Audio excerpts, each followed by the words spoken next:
خوشکانمان شەبێ ئاگاداری ئەوە بن جلوبەرگەکەیان شەرعی بێت بۆ ئەوەی بتوانن ئەو نوێژە پارێزگاری لێ بکەن.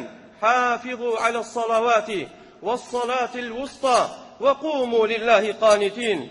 قال تعالى محذرا هذه الأمة خواي پروردگار ئێمەی مسلمان تحذيركات أمتي محمد عليه الصلاة والسلام وشياركاتو آقادار ما نكاتو أفرميت فخلف من بعدهم خلف أضاعوا الصلاة واتبعوا الشهوات فسوف يلقون غيا. أفرميت لدواي أوي دستيك كوملقايك پشت هەڵەکەن لەو نوێژە یاخود ئەضاعوا الصلاة یان نایکەن بە یەکجاری یانەوە تا بەس لە مانگی ڕەمەزان نوێژەکانیان ئەکەن لە دوای مانگی ڕەمەزان نوێژکردن ئەسڵەن هەر نامێنێت پشت لە نوێژکردنەکات یاخود لە کاتی خۆی تاخیریەکات. خوای پەروەردگارە فەرمێ واتبعوا الشهوات ئەوە دوای هەوا و ئارەزوو خۆی کەوتە فسوف يلقون غيا ئەوە تووشی سزا و ئاگری جەهەنەم ئەبێت کە دۆڵێکە لە دۆڵەکانی ئاگری جەهەنەم غيا.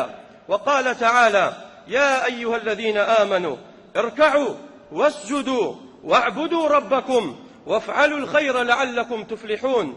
خواي پەروەردگار نداء بۆ ئیمانداران ئەو کەسانی کەوا باوەڕتان هێناوە بە لا إله إلا الله محمد رسول الله صلى الله عليه وسلم اركعوا ركوع برن سجدة برن واعبدوا ربكم نوێژەکانتان ئەنجام بدەن کەوابوو سجدە بردن و ڕکوع بردن و نوێژکردن لایقە بە خوای پەروەردگار عیبادەتێکی زۆر مەزنە ئەبێ بۆ خوای پەروەردگار سەرف بکرێت نەک سجدە بردنمان بۆ مەرقەدەکان و بۆ دار و بەرد و بۆ پیاوە چاکەکان بێت نەخێر خوای پەروەردگار بەوە ڕازی نییە.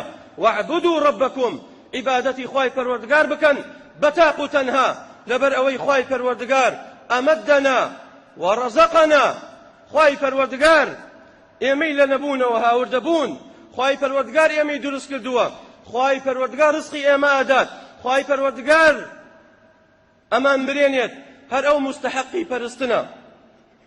وافعلوا الخير لعلكم تفلحون بەبەردەوام خەریکی چاکەکاری بن خێر و خێرات زۆر بکەن بۆ ئەوەی سەرفراز بن لە ڕۆژی قیامەت.